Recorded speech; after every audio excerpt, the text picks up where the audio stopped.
From Global's newsroom at 4 o'clock. From Tuesday, double-jab people in England who come into contact with someone who tests positive for any variant of COVID will have to take daily lateral flow tests for 7 days. Modelling suggests the country could see high numbers of hospital admissions because of the Omicron variant if tougher restrictions aren't brought in.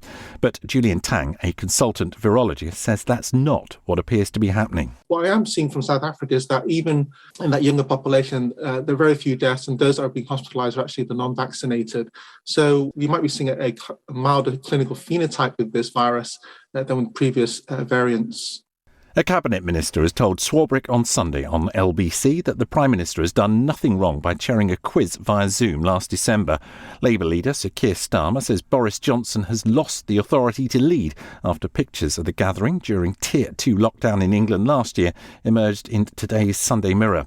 But Education Secretary Nadeem Zahawi defended the Prime Minister. On that front page of the Mirror, Prime Minister in his office with the two closest people that work with him, with no alcohol, to thank and motivate his staff who've been coming in because they can't work from home. They have to be, the core team had to be in number 10, to thank them and motivate them.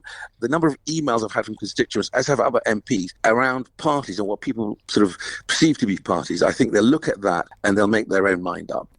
Labour's chair Annalise Dodds told Tom this isn't the first time the Conservatives have told the public to obey the rules and then done the opposite themselves. This isn't the only case. We've seen different parties at number 10, which the Prime Minister previously said he had no knowledge of, and then since he's ordered an investigation into them. So it's a pretty strange way of going about these things. But also we've seen other senior Conservatives, it appears, having parties, former education secretaries. This is a big Conservative problem. Up to 100 people may have been killed in the US after tornadoes and storms toppled buildings, trapping those inside. Most of the deaths appear to be in Kentucky, where the twister swept through more than 200 miles of the state. Foreign ministers from the G7 have warned Russia of massive consequences if it invades Ukraine. There are concerns there are Russian troops at the Ukrainian border.